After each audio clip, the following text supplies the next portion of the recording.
ಸಾರ್ವಜನಿಕರ ಸುಗಮ ಸಂಚಾರಕ್ಕೆ ಮತ್ತು ಪಾದಚಾರಿಗಳ ಹಿತದೃಷ್ಟಿಯಿಂದ ರಸ್ತೆ ಬದಿಯ ವ್ಯಾಪಾರಸ್ಥರನ್ನು ಬೇರೆ ಸ್ಥಳಕ್ಕೆ ಸ್ಥಳಾಂತರಿಸಲು ನಿರ್ಧರಿಸಲಾಗಿದೆ ಎಂದು ಅರ್ಕಲಗೂಡು ಪಟ್ಟಣ ಪಂಚಾಯಿತಿ ಮುಖ್ಯ ಅಧಿಕಾರಿ ನಾಗೇಶ್ ಕುಮಾರ್ ತಿಳಿಸಿದ್ದಾರೆ. ರಸ್ತೆ ಬದಿ ವ್ಯಾಪಾರದಿಂದಾಗಿ ವಾಹನಗಳ ನಿಲುಗಡೆ ಮತ್ತು ಸಂಚಾರಕ್ಕೆ ತೀವ್ರ ತೊಂದರೆಯಾಗುತ್ತಿದೆ ಎಂಬ ಸಾರ್ವಜನಿಕ ದೂರುಗಳ ಹಿನ್ನೆಲೆಯಲ್ಲಿ ಈ ಕ್ರಮ ಕೈಗೊಳ್ಳಲಾಗಿದೆ. ಇತ್ತೀಚೆಗೆ ಮೊಸಳೆ ಹೊಸಳ್ಳಿಯಲ್ಲಿ ಸಂಭವಿಸಿದ ದುರಂತದ ನಂತರ ಇಂತಹ ಅನಾಹುತಗಳು ಮರುಕಳಿಸದಂತೆ ಎಚ್ಚರಿಕೆ ವಹಿಸಲು ಈ ನಿರ್ಧಾರ ತೆಗೆದುಕೊಳ್ಳಲಾಗಿದ್ದು, ಪಟ್ಟಣದಲ್ಲಿ ರಸ್ತೆ ಬದಿಯಲ್ಲಿ ವ್ಯಾಪಾರ ಮಾಡುತ್ತಿರುವವರು ಸೂಕ್ತ ಪರ್ಯಾಯ ಸ್ಥಳಗಳನ್ನು ಕಂಡುಕೊಂಡು ಅಲ್ಲಿ ವ್ಯಾಪಾರ ಮುಂದುವರಿಸಬೇಕೆಂದು ತಿಳಿಸಿದರು. ಸಾರ್ವಜನಿಕರ ವಾಹನ ಸಂಚಾರ ಪಾದಚಾರಿಗಳ ಸಂಚಾರದ ಹಿತದೃಷ್ಟಿಯಿಂದ ಹಾಗೂ ಇತ್ತೀಚೆಗೆ ಮೊಸಳೆ ಹೊಸಳ್ಳಿಯಲ್ಲಿ ಒಂದು ಭೀಕರ ರಸ್ತೆ ಅಪಘಾತದ ಹಿನ್ನೆಲೆಯಲ್ಲಿ ಮಾನ್ಯ ಜಿಲ್ಲಾಡಳಿತದ ಸೂಚನೆಯಂತೆ ನಮ್ಮ ಅರ್ಕಲಗೂಡು ಪಟ್ಟಣ ಮಾತ್ರ ಅಲ್ಲ, ಇಡೀ ಜಿಲ್ಲೆಯಾದ್ಯಂತ ರಸ್ತೆ ಬದಿಗಳಲ್ಲಿ ವ್ಯಾಪಾರ ಮಾಡತಕ್ಕಂಥವರಿಂದ ಸಾರ್ವಜನಿಕ ವಾಹನ ಸಂಚಾರಕ್ಕೆ ಅಡ್ಡಿಯಾಗ್ತಿರೋದ್ರಿಂದ ಅವನ್ನೆಲ್ಲ ಒಂದು ಸುರಕ್ಷಿತವಾದ ಬೇರೆ ಜಾಗಕ್ಕೆ, ಖಾಲಿ ಜಾಗಗಳಿಗೆ ಸ್ಥಳಾಂತರಿಸಿ ಸಾರ್ವಜನಿಕ ವಾಹನ ಸಂಚಾರಕ್ಕೆ ಅನುಕೂಲ ಮಾಡಿಕೊಡಬೇಕು ಅಂತ ಜಿಲ್ಲಾಧಿಕಾರಿಗಳು, ಜಿಲ್ಲಾ ಮಂತ್ರಿಗಳು ಎಲ್ಲರ ಒಂದು ಸೂಚನೆ ಇದೆ. ಆ ಹಿನ್ನೆಲೆಯಲ್ಲಿ ನಾವು ಮತ್ತು ಪೊಲೀಸ್ ಇಲಾಖೆಯ ಒಂದು ಸಹಕಾರ ಪಡೆದು ನಮ್ಮ ಎಲ್ಲ ಈ ರಸ್ತೆ ಬದಿಯಲ್ಲಿ ವ್ಯಾಪಾರ ಮಾಡ್ತಕ್ಕಂಥ ಎಲ್ಲ ವ್ಯಾಪಾರಿಗಳೇನಿದ್ದಾರೆ ಅವರಿಗೆ ಒಂದು ಸೂಕ್ತವಾದ ಒಂದು 2-3 ಜಾಗವನ್ನು ನಾವು ತೋರಿಸಿದ್ದೀವಿ.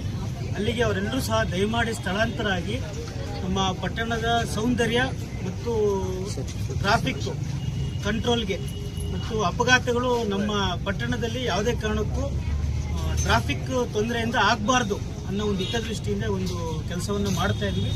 ದಯಮಾಡಿ ಎಲ್ಲ ವ್ಯಾಪಾರಿಗಳು, ಸಾರ್ವಜನಿಕರು ನಮ್ಮ ಮನವಿಗೆ ಸ್ಪಂದಿಸಿ ನಾವು ತೋರಿಸಿರ್ತಕ್ಕಂಥ ಸ್ಥಳಕ್ಕೆ ಸ್ಥಳಾಂತರ ಹೋಗಬೇಕು. ಮುಂದೆ ನಮ್ಮ ಪಟ್ಟಣ ಪಂಚಾಯಿತಿಯಿಂದ ನಮ್ಮ ಜನಪ್ರತಿನಿಧಿಗಳು, ಶಾಸಕರ ಸಲಹೆಯಂತೆ ನಿಮ್ಗೇನು ಅನುಕೂಲ ಮಾಡಿಕೊಡ್ಬೇಕು ಆ ಒಂದು ಅನುಕೂಲವನ್ನು ನಾವು ಸಹ ಮಾಡಿಕೊಡೋಕ್ಕೆ ಬದ್ರಿದ್ದೀವಿ.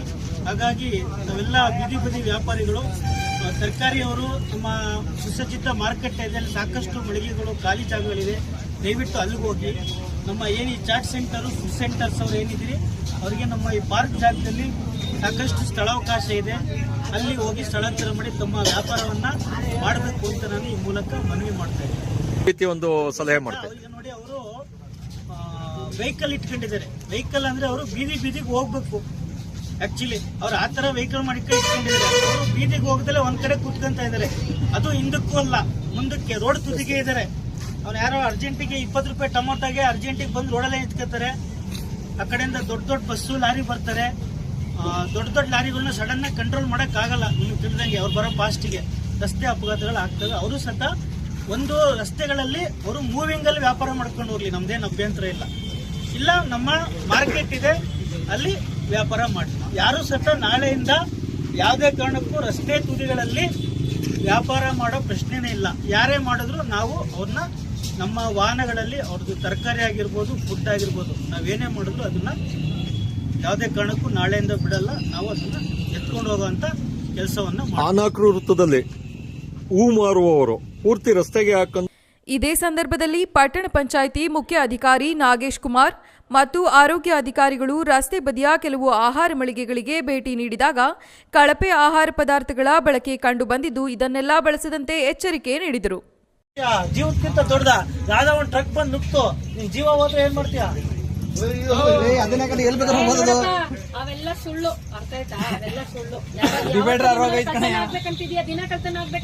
ಶಂಕರಣ್ಣ, ಇದಕ್ಕಿಂತ ಅದೇ ಇದೆ. ಅಲ್ಲೊಂದು